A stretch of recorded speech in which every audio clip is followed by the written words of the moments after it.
Good evening, everyone, and welcome to the Scott plus Jess plus You show. And this evening, I am drinking this cool cup of tea, and I have to tell you about my cup here, right? We're sisters, and then on the side it says same blood, different planets. I don't know if any of you guys have siblings, but that's very true in our house. It's almost like we come from different families, and so it's always fun to talk to neat and interesting people because I get to grow my extended family, and tonight is no different. What about you, Scott? Well, I'm using my usual sustenance to keep me uh, on track, so we'll just leave it at that. Right on. And with that, let's play our show open. Okay, as I was mentioning just a few moments ago, this is always high drama, so let's see what it works.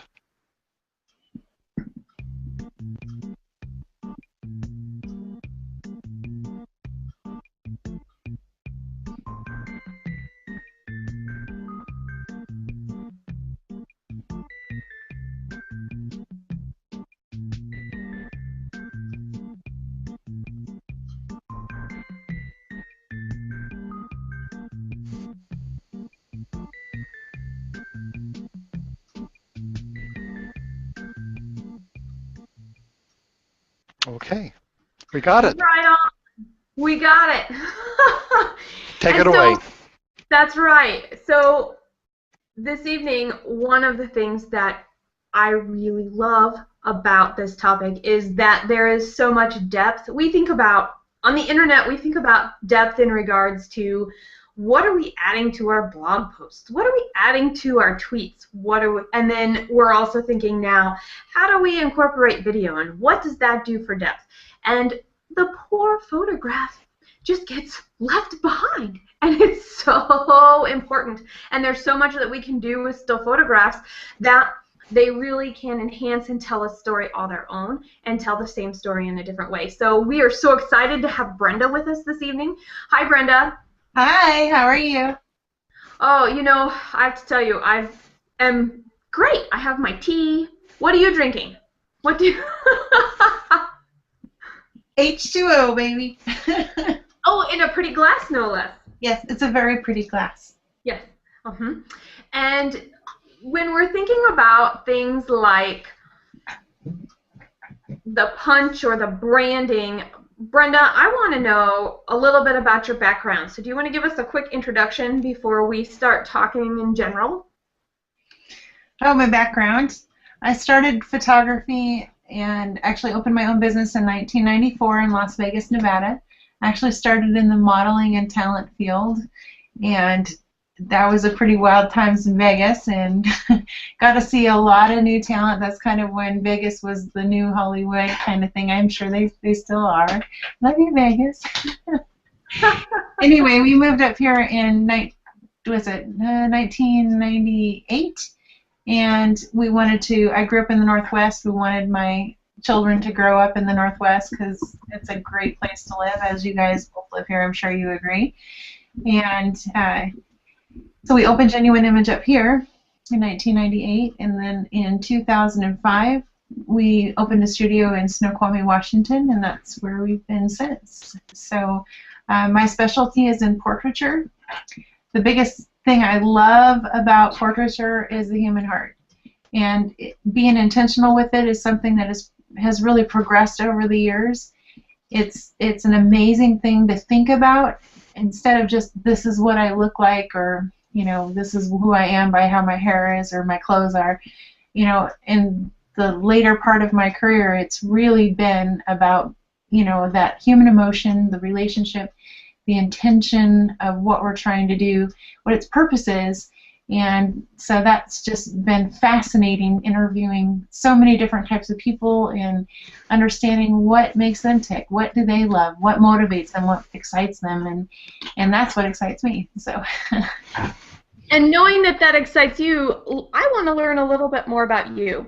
And when you said Snoqualmie, Washington, that's near and dear to my heart. For 14 years, I lived in the Valley in North Bend, just a town over. And when I came to your studio in Snoqualmie, one of the things that I loved was the charm and the history of your house. and all of the amazing things that you had done with it, right? So as you were updating, you had told me about your kitchen counter. I want you to tell everybody that story because it's so cool how you repurposed that material. Well, the house itself was love at first sight. My real estate agent actually told me, she goes, "You can't tell them that you're in love with it, and it's the only one you're looking at." But it really was. When we first moved to Snoqualmie, we actually had a full studio and staff over on Railroad Avenue right across from the Train Museum. And then we decided to bring it back here, which is wonderful. But then, kind of unfortunately, in 2009, we had a really bad snowstorm, and everything was like froze up. The electric was shut down. It was just awful. Do you guys remember that? I do. Yeah. We were without power for over a week. Yeah, it was bad. And yeah. Well, then this wonderful warm front came in, and since we live at the base of a giant mountain range, the mountain melted and ran right through my living room and right through everything in our house, which was it was devastating. So we completely redid everything. We reframed it, replumbed it, re-electric. We've got amazing wiring that will take us the next 100 years. But one of the things we did is, like she said, she talked about the countertops. That's the original hardwood floors. Since this property had actually never been flooded, so it was its first flood. But the you can't leave the water in the wood or it'll cause like a black mold kind of thing. So we had to tear it out. So, but we have beautiful floors. And if you ever come to see me, I will make you take your shoes off. I think that's sweet. See, we take our shoes off in our house to keep the outside out of the inside. You tell us to take our shoes off because you have the most beautiful new hardwood floors. It is true. They're very beautiful, and sometimes it's kind of funny if you got a client who's very like asking the police officers, "Do you mind taking your shoes off?" Asking a doctor, "Do you mind taking your shoes off?" Asking it can be all different kinds of people, but everybody's got to take them off. So. And what I noticed in one of your rooms too was that the walls were plaster. Was that original, or did you do that after the fact? No, Venetian plaster. It's very beautiful. It's since we were completely redoing it, we figured we'd totally go with our style and do what we liked. It's kind of funny because during the flood remodel itself, my husband was kind of left in the project, and I took off to do a session down in Las Vegas, and everything wasn't quite done yet. And I remember walking through Caesar's Palace, and I was on the phone with Troy, and he's like, "Are you sure you want me to paint the ceiling bright orange?" And I'm like, "Yes." And he's like, "And you're not here, you trust me?" I said, "I trust you, Troy." He's like, "Okay." And I came home, and it just looked beautiful. But one of the portraits that we designed, and I think you can actually see it in that photograph, is over on the left wall, at least according to my screen. That's my son Devin at the Valley of Fire, and we had just finished the Venetian plaster, and we knew that we were going to be putting that piece on the wall, and it was going to be photographed there. So the textures work really great in the room. The head size to viewing distance is really nice.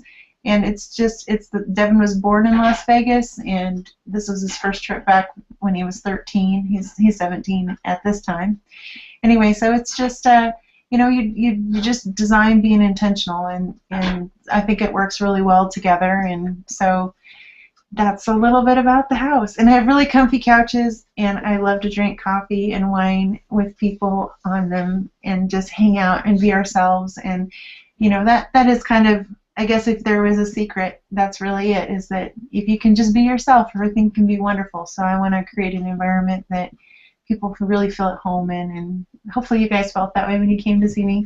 I have to admit, yes. And it was the most unique experience that I have ever had with a photographer. In fact, I was telling somebody near and dear to my heart today that you were on our show tonight, and by the way, this is my mom, and she does not like having her picture taken almost as much as I do not like having my picture taken. And you know what I told her? I said, you got to watch the show tonight because you might learn something. I learned something. I learned I don't take very good pictures standing still. But I would have never been able to figure that out without Brenda. Well, go ahead, Scott. I think you actually have a pretty good comment about this. Well, you know, one of the things that you've said was that you like hanging out, and there's a reason why you call what you do genuine images, because people can come to your house and there's an authenticity about it. And one of the reasons why both Jess and I are so excited to have you on the air tonight is because the artist in you, or the spiritual leader, or whatever it is that you do, you're able to bring out something that is in the people that you talk with and translate it to the film or to the image. And I was interested when you were talking about yourself, you said you've had so much fun interviewing people. Well, you didn't say I had a lot of fun taking snapshots or photographing or those other things.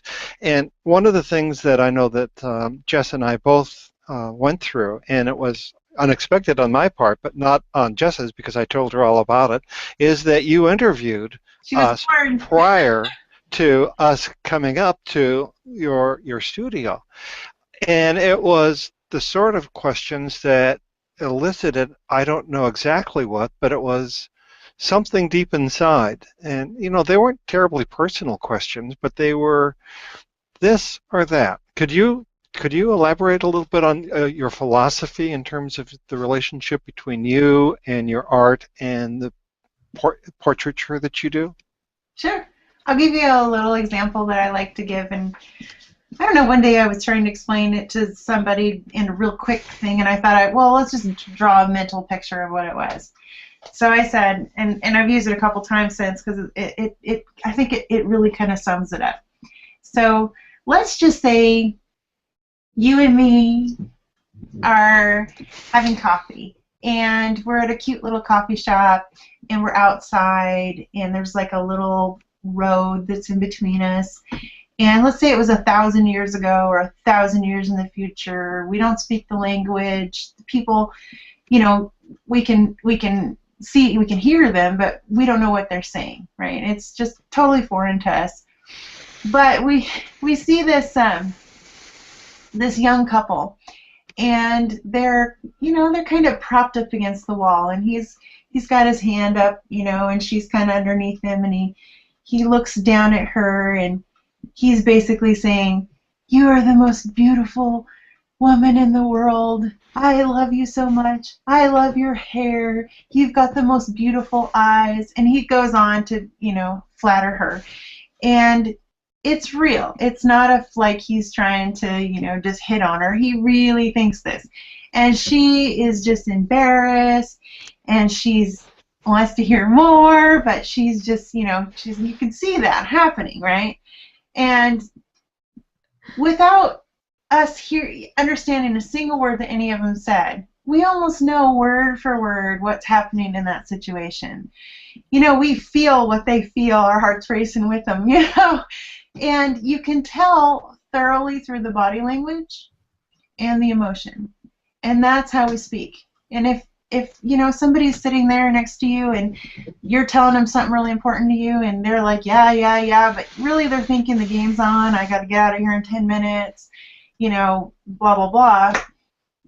You know, no matter what they say, nothing is backing that up. So what I try to do is really try to find what people are passionate about, what their intention is, and then starting from there. So I always try to work from the heart. And the more people allow me in their heart, the better the portraits, the more effective they are. And, you know, some people, they don't want to go there. And if we just go skin deep, that's fine. I get a lot of Dorothy jokes up my sleeve. But, you know, it's just about going as far as people want to go and really not saying, okay, that you're this guy and you're doing this, so this is that pose, and you're wearing a blue shirt, so this is your blue backdrop. Right, and you know, one of the things that I like about the conversation that you have is, and your awareness of body language, is that even if we don't know it, you seem to pick up and go, oh, I heard the inflection of her voice change. Oh, in this conversation, this is where she lit up. Oh, this is what made her talk a little faster. Or, you know, whatever those authentic moments are, and then you repeat them back to us, and sometimes they might be uncomfortable, but they're true. And they make for great photos. Well, do you guys remember, is there one thing that stands out in either one of your sessions that was kind of a moment for you? In the session or in the conversation ahead of the session? Probably, let's just say the session itself. Okay. To get a great image, there had to have been a moment, and I know that, like yours, Jess, we did a lot of them, so you're probably like, there's a lot of things, and then I got the swing of it, and then we were like, the best dance partners ever. We did dance in my photo session. We did, actually. Of course. And I have to admit, it made it fun. How about you, Scott? Was there a time that you kind of had a moment where you felt like you could just be free and really that something had happened for you? Yeah, you know, as I seem to recall the session, and it was a great one. We started off a little bit, you know, is it over here or is it over there? And the further we got into it, the more comfortable I became, and I think there was a moment that it was, okay, let me just inhale and exhale, and you took the image, and there we were. In fact, you know, so it's not a dramatic story that I have, but I went in purposefully knowing that, you know, being a guy, I'm not necessarily as in tune with myself as maybe other people are, but if I could just relax into the situation and let you, there was a little bit of a struggle there, because I was just wanting you to take charge, and well, you do it, and you weren't having that at all. You were making me do heavy lifting to come up with working you. Yeah, you were, which you know, which is exactly what I was hoping that you do, I suppose. But it would have been easier had you just taken care of whatever it was. You were able to perform that special magic to, I think, bring things out. And I'm wondering if this would be a good time. It's a good segue. Go for that. And then, because I think that that's a great idea, and I wanted to tell our audience, it's obvious now. Brenda helped us both with our photos, right? And we should have said that up front. But Brenda, we love Brenda because of how different of an experience that she provided for us compared to other times that we have had our professional photos taken. And I think that hopefully what we're able to illustrate tonight is the power of not only the photos of ourselves, but then how do we use those photos, or maybe even other photos, how they can really play into what we're trying to do and the message that we're trying to achieve and the connection that we're looking for. And so, okay, so I'm going to blue box this screen because Scott has my before and after and his before and after up, and so Brenda can see. I don't know if Brenda knew what our before and after photos looked like, or our before photos looked like. She may have checked us out online, but she may not have. Yeah. And Brenda, you might not be able to see it because you're in the film strip, so if you need to blow it up, you can blue box the small box underneath, and then you can see the full screen, and then afterwards you can unblue box and then just go back to normal. And what we've got up right now is Jess's before and after. So that's what that looks like, and that is, now Jess, is that the one that you use for your regular avatar, or is that something else that you? Yeah, no, this is the one that's on everything. Yeah. Yeah, this is the one that if I'm going to have a profile picture, this is the picture I chose. Yeah. And you look so confident and intelligent. I mean, look at the look of your face. I mean, you look like you know what's going on. And I love that about that. I do too. And you know what's really interesting is most people don't like it the first time they see it. Really? Yeah, Yeah. everybody, the more they see it, the more they love it, and they're like, wow, there's so much depth there. Wow, there's so much depth there. But at the same point in time, this is a part of me that I apparently need to show more of because I love it. And it is very much what I was trying to portray, and we captured that, yet, it is not what people first think of when they think of me, apparently. Well, that's true too, because when I have you do the exercises with me, a lot of the time we're doing forward thinking.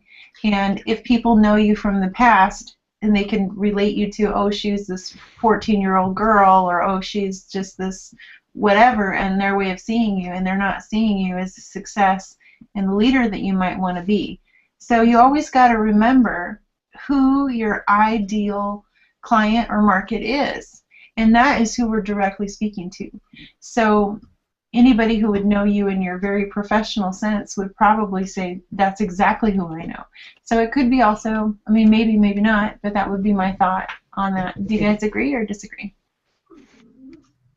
Oh, I would agree with that. And I would actually say that people who know me on very personally are the ones that liked it the least at first. The people who know me just as Jessica with Red Direction immediately went, that's it. That makes sense. So I went, when I first saw them, I thought, Jessica, there's just, you never cease to surprise me. There's just so much more to you, and so you really were able to capture her. And yeah, every time I look at it, there's something new. And nowadays, it's that eye contact. I mean, I just look at that, and those eyes are just coming right at me. I like it. It grows on you. All right. Well, what do you got next? So now we get to go to this guy here, and go on in. So this is before, right? And that actually was a professional photography. That actually there were two of us in it, and then I just cropped myself, and then this is what we came up with. When you think about it, there is no other message that is repeated more about you than your profile image online, because every time anyone sees anything about you, whether it's in a tweet or Facebook or G+ or whatever it is, there's your profile and then something else. So it's the profile that is repeated time and time and time again. So if you have a message that you want to give to someone, it's going to be in your profile image every last time. And that's the reason why it's so important to get it right if you possibly can. Wouldn't you say? It's your personal brand. Anywhere your name goes, your image should go with it in today's day. Because you're, like you said, and it's also important too that people can quickly and easily recognize you. So, I totally agree with you, and that's part of why we did what we did with yours, Scott, is that this matches your studio.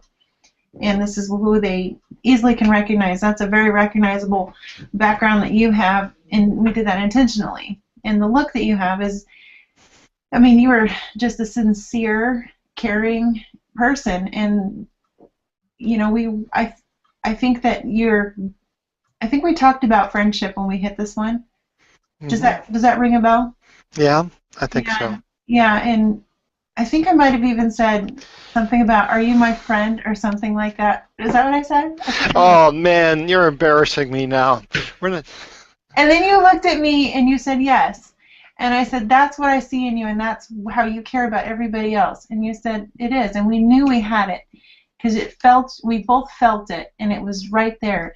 And I think that anybody who has a relationship with you sees you like that, because that's the kind of person that you are. You just have your heart right out on your sleeves, and you want to help, and you give, and so anyway, love you, Scott. I think that's great, Brenda, and you really nailed it on the head, and that's one of the things, besides the branding and the consistency, like every time you see Scott on video and every time you see his picture, there is consistency there, and that is something that is going to stay with him. And then, of course, yes, and I actually think that's even better, because Scott likes to wear the headset, and so it actually makes him look enough different that having that consistent background goes, oh, there's my Scott. There you are. Oh gosh, Brenda, you can come back anytime you want to. You can be our permanent guest. That's right. Very sweet. I want to give you guys a little piece of information that I think is important. There's a ton I could do, and hopefully I'll be able to trigger on some keys to give you guys some more that really you can walk away with some value from what we did today. One of them is, and this is, everybody has their opinion, so this is my opinion, but professional photographer in my own company since 1994. I've done many, many, many executive portraits. You're free to go look on my LinkedIn and see some of the testimonials and things that people have said about it. So very credible, and I think that this has some value. Is basically what I'm saying is I think you should have your executive portrait updated at least every 3 years. If you're longer than 3 years, you really, really, really need to have it done. If you change your look or your message, you can change your image. But what you kind of want to think about is it being your personal brand. So I let mine run about 3 years, and then I'm due for an update right now myself. So, and during that time, you will also find that your personal growth has changed. Your message might have slightly changed. Your look has probably changed. So there's reasons why you want to continue to keep things updated. So anyway, just kind of a word of encouragement for those out there who haven't had it done in a while. You really need to do it. If you think about, all of the, then there's a huge list of reasons which we're talking about today of why you do need to update. But you put so much time and detail into all the things you do to be successful. And, the first thing, in less than 1/10 of a second, somebody's already made a judgment. If you go down like a profile of a whole bunch of images, you're just like, before you even get the name read, you've already kind of looked at somebody and made a judgment about them. Like, put a shirt on, or selfie in the bathroom. Come on, are you a business person, really? Or they could be other things. Like, if somebody's really sitting there and they hate being in front of the camera, and you just know they hate being in front of the camera, and you're like, something about that guy, I don't know what's right about him. Well, you're reading it as if he were directly talking to you. But the truth is, he's probably having camera fears, which are real. It's a real thing. So, if you got to kind of get over that so you can see what his authentic message was to his viewer, he needs to get that fixed. Jess, if you'll blue box the graphics, we can do the before and after, and I think it illustrates the point. You and I have both grown professionally in the last 3 years, and look at the difference between the before and the after. And over there, between the before and after, they're two different people. So, and even if our message stays the same, the every 3 years I think is important, because not only do we change personally, but in the world of digital age and how cameras are getting better and people want to see more, if there isn't a consistent image and you actually physically look a lot younger in your profile picture than in real life, there's a lack of authenticity. And all we talk about all the time on this show is how to be authentic and how to make sure that we really are being our true selves, because that's what lands us lands us clients from the relationship building, from the actions that we take every single day in our business. So it's trust building when someone sees an authentic portraiture, and we go to a professional portrait taker because because they're professional, because they can capture it, whereas if it's a snapshot or something done at a wedding, it just won't hack it. Right. And so speaking of something done at a wedding or just a snapshot, I want to change the subject. And Brenda, we didn't talk to you about this ahead of time. So if it's we'll kind of gloss over it if you don't like it. But I do have a question for you in terms of building trust and credibility and really having roots in our community. And there was something that we came across when we were preparing for the show in terms of the type of photography that you do that really helps us as people, going beyond our business into who we are as individuals, and being able to connect with who we are, who we were, who we are becoming. And it is our understanding that you work with women who are going, go ahead. Yeah. So Brenda, she's going. So I'm like, what? No one's gonna happen. Something's on the internet. What is it? Well, I live in a glass house. I don't know. My memory might have been a little faulty, so I'm stepping in to make sure that I don't put my foot in Jess's mouth. Okay. But I do know that many years ago, for example, you joined an organization that had dealt with taking photographs of infants. I did join that. Yes, I know exactly what you're talking about. And then what I had shared with Jess was something that you might have also done in the community in terms of people who are suffering from cancer, but I couldn't verify that, so I didn't want Jess to go out on a limb. Instead, I'll be the one who does that. These are community outreach things, personal things that you do that hardly anyone else really does, or there's select few who do. Could you speak to that and what that is and what those contributions are and what it means to the families that you work with, please? Sure. I think the first one you're talking about is Now I Lay Me Down to Sleep. And what I would suggest is if it's something that's interested you at all, just to kind of Google that and take a look at that. It can be very sad. So, but at the same time, it can be absolutely wonderful. I wasn't prepared for you to say that. I actually have never photographed somebody's loss, so I'm sorry. I would have during that time that I was signed up with that company, but I have not done that. But I think it's definitely it's such a hard subject to talk about because I'm a mom and I know you guys are too, and parents as well, and there's just nothing more painful, I think, than what those parents go through. So the portraiture of the photographers that do capture that are really, they totally do it, I believe, completely for free, and they just do it as a gift, and so absolutely. And this is when children of a family die, and who take photographs of them so that they are captured and remembered in ways that won't dissipate with time. It's usually like right at the birth, and they only have a couple hours of life, and so the photographer's there. And anyway, like I told you, it's very sad. Yeah. So I'll take you to the Relay for Life and kind of let you know what happened there. Yes, please. Yes. Okay. Well, I just got to tell you first of all about my friend Wendy. Wendy, if you ever come to Snoqualmie, you will meet Wendy. She owns the Carmichael's True Value Hardware Store. Do you guys know her? You guys are nodding. Everybody knows Wendy. She's wonderful. She is wonderful. Anyway, the Valley sees this. Everyone's going, yeah, I know Wendy. Wendy is a good friend of mine, and I just love her to death. I love you, Wendy.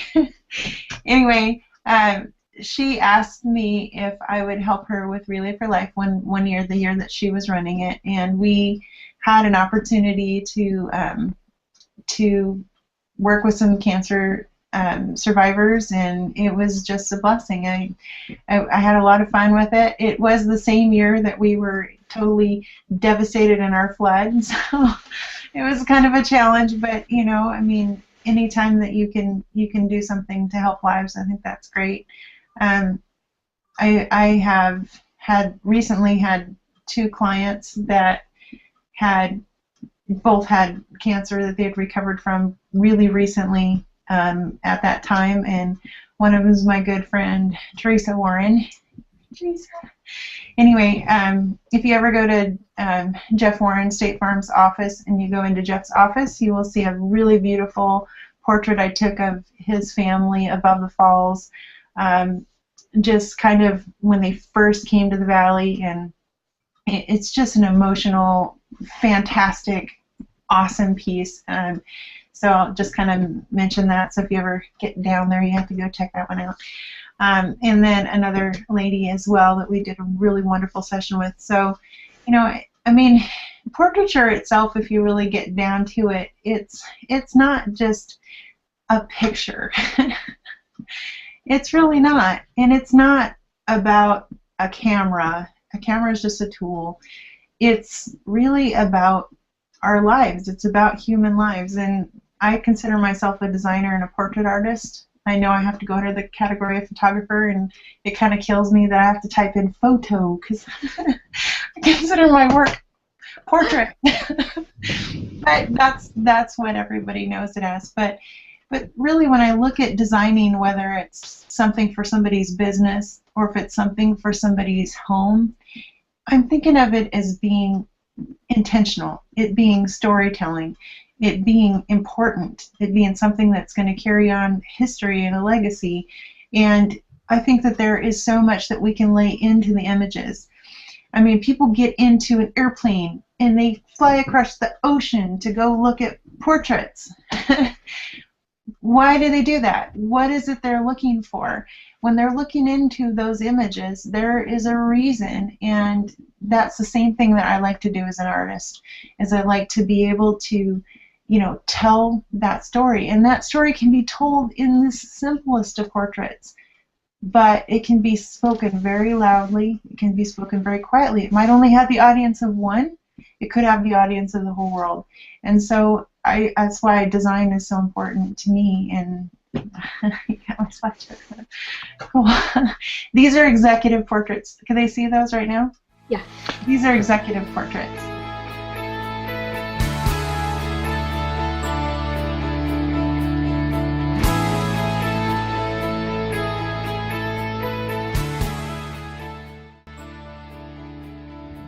You can narrate this as we go along if you like. I just love them. They're all my friends. Well, I mean, a lot of times I don't know people when we first start, and then we have the process, but in the end, we have great relationships, and, you know, I'm just touched to be honored to be in their lives. When we go into a portrait, what do we need to be bringing? When it comes to executive portraiture in particular, I tell people to look at their image as basically two things. The first impression that you're going to make to your client, like, hi, how are you, I'm so-and-so, first impression, and then all the tough stuff we go through, and then get to the very end, and the success that you've had in the relationship, so both sides. And if you were going to go meet the ideal person that your message is toward, what are you going to wear? You know, how are you going to prepare yourself? Well, it's that same thing. If it really, really counts, what is it going to look like? And for some people, it's a pair of jeans. It really is.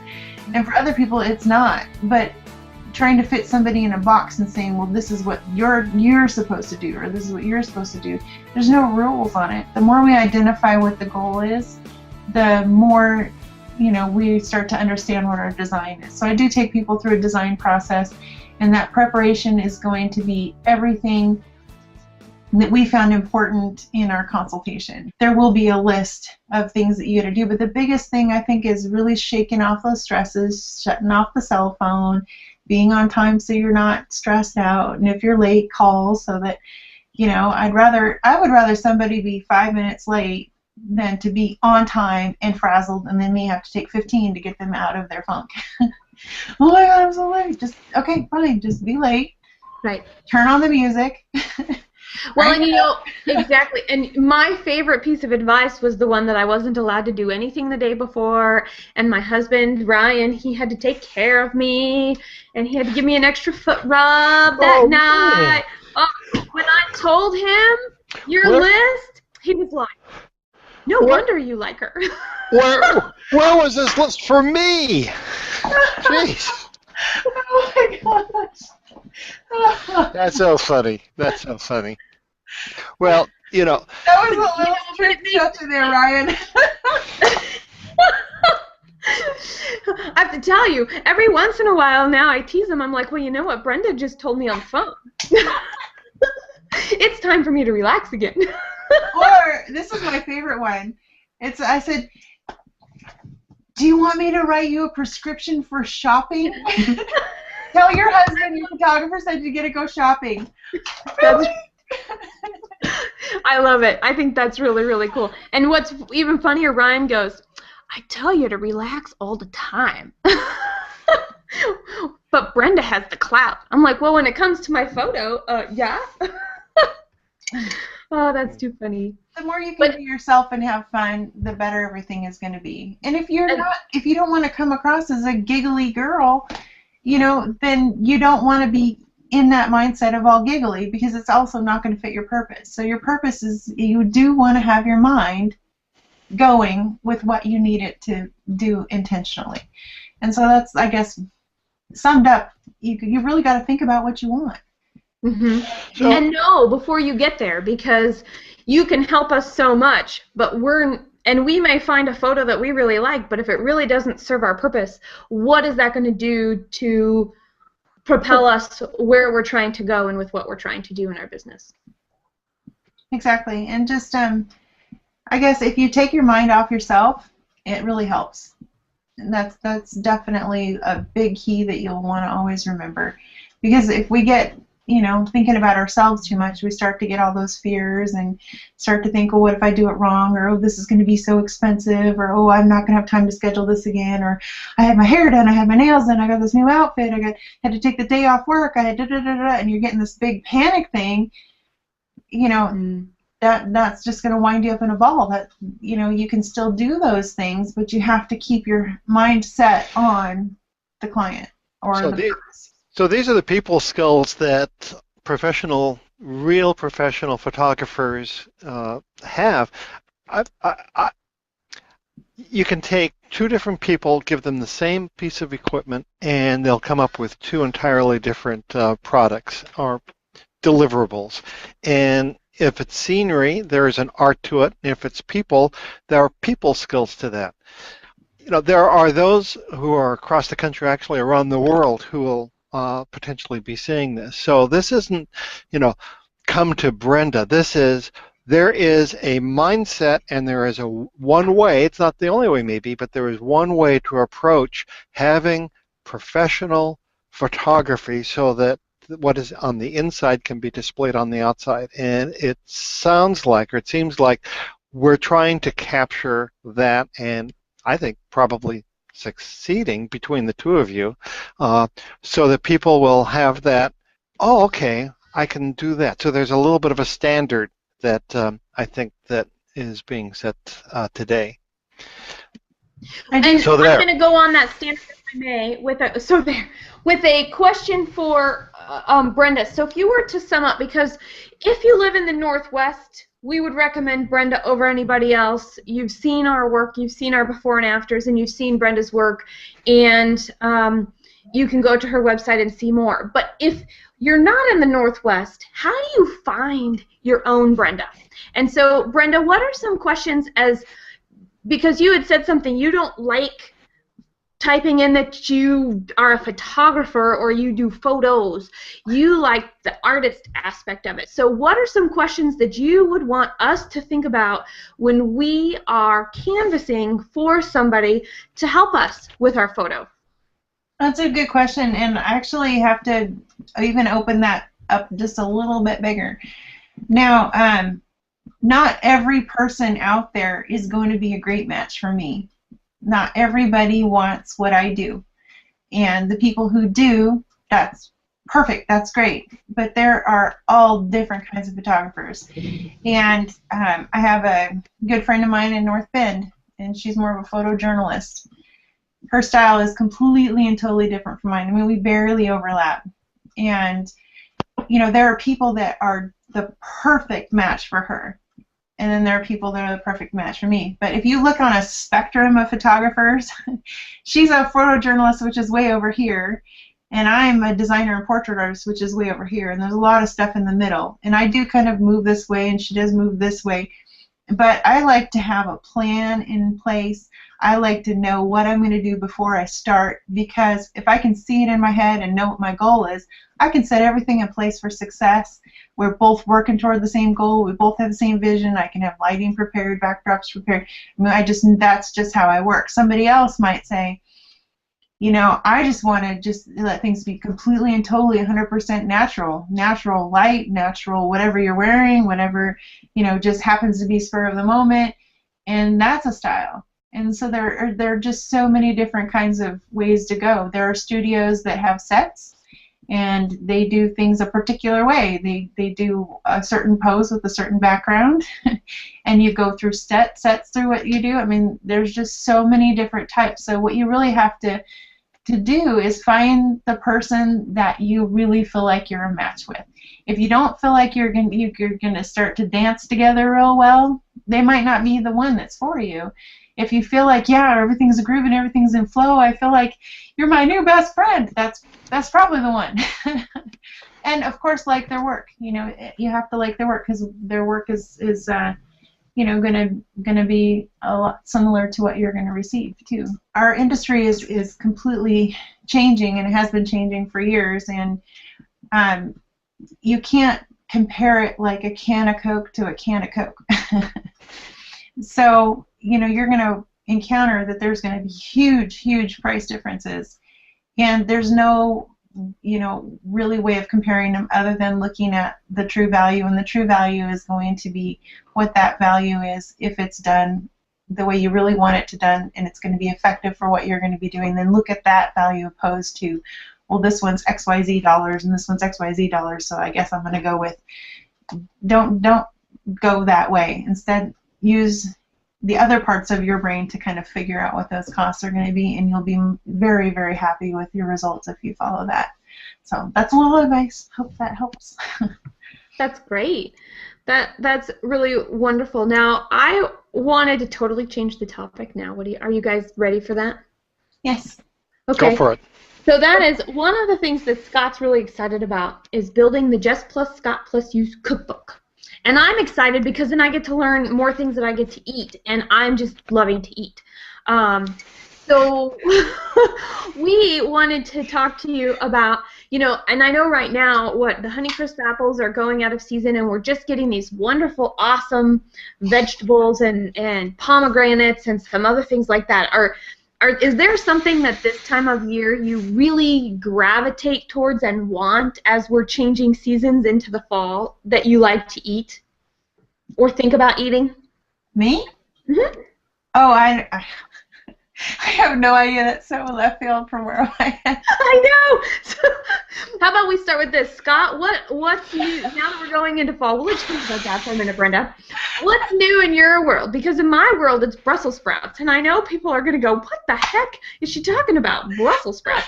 This is a time of the year I really like Brussels sprouts, and roasted Brussels sprouts with oil and some sort of a lemony olive oil drizzle is just amazing to me. It's great. And you're going to ask me mine, huh? Well, I am. Well, I didn't have time to talk about it or think about it. So I can answer that too, and it's going to surprise you too. Naan. Oh. So I just didn't want to go to the expense or the bother of buying bread. In the past, I've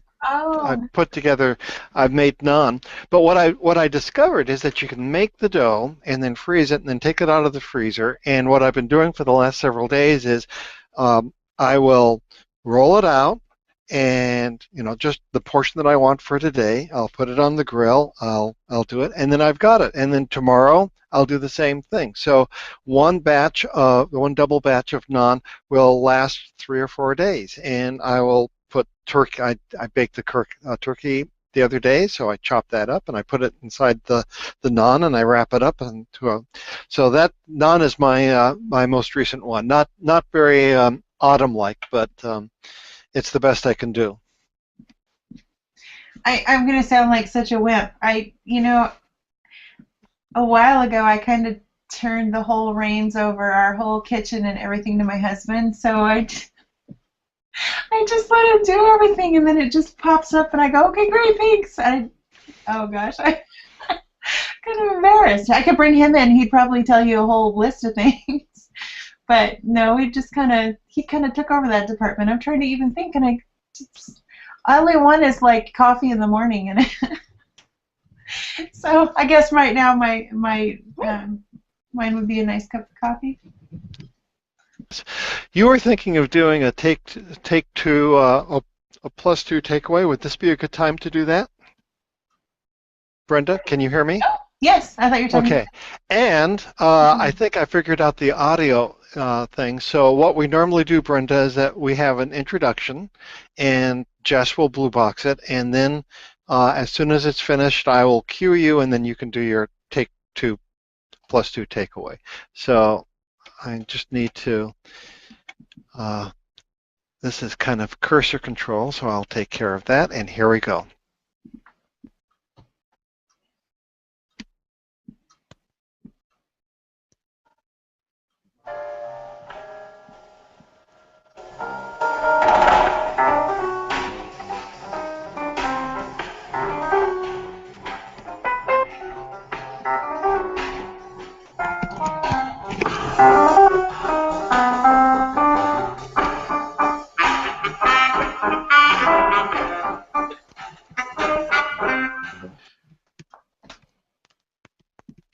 Take it away. Okay, I guess if I were to give you two, this is +2, right? And two things I would just love to leave you guys with. I know today we discussed portraiture and how important it is to be able to get you updated on all of your professional needs, and there's possibly two things that might hold you back. And that's what I wanted to just give you permission to get over these two little things so that you can move forward and be free in this. The first one is for those who do have camera fears. As long as I've been in this business, I am 100% convinced that camera fears are as real as dental fears, as IRS fears, as all these other things we have fears from. So I do believe that that is a true thing, and if you're somebody who has that, and over your life you people just tell you, oh, just forget about it, don't worry about it, it's just in your head or whatever. First of all, it's okay to know that I agree with you, it's real. But there is a way, if you can try to start thinking about the stuff that we talked about today, and you can take it off of yourself and move it to something else. That's really going to be helpful. So if I'm not explaining it very clearly, let me try to think of it this way. If one time you got a really great image of yourself, and it was probably somebody who loved you, who photographed you, and you weren't expecting it, and they caught you unexpected. You probably got a really good photograph of yourself. There might be a tree or under your head. You might have flash face. You might be underexposed, but you actually really like the image because you look good in it. Well, part of it is if you're sitting in front of the lens and you're thinking, I hate this, I hate this, I hate this, I hate this, I hate this, I'm so uncomfortable, when's this going to be over? And you see it and you go, oh, I knew I was going to hate it. Well, it's just like we talked about that emotional thing that we feel when we're the young couple. Well, if you are not comfortable, you might not look comfortable in the image. So if you can change it and take it off of yourself and say, you know what, I've studied this photographer, I've seen their work, I trust them, then you give them that response, look good, and then you do your job. And your job is to be intentional. It's to share the love that you have, the expertise that you have, the passion that you have. And if you can give yourself to your viewer the way you would in real life, you're going to have a better session. So for those of you who have fears, I just want to give you another encouragement. Just try again. And if you can't find anyone to do it, come to Snoqualmie, or you can fly me out to see you. So I'll just give you hugs wherever you are. You're already my buddy. Yay! Anyway. And that's what makes you you, is that you can find that true essence of us. I didn't mean to interrupt, but it was the perfect moment. Okay, step number 2. This is probably one that if I were to be guilty, and I personally would be, probably more of the challenge, so I relate to this too. A lot of times we go, yes, the business needs it. Yes, I can see where it would give me value. Yes, I totally get what you're saying, but there's still a part of you that goes, this is something for me, and I need to have all these other things that I got to take care of, and you just still putting yourself on the back burner. You're still just not quite giving yourself that permission to go forward with it because you feel like you're indulging. And you have to, for those that have that kind of wrestling, just kind of go ahead in your head and think about this as being an investment.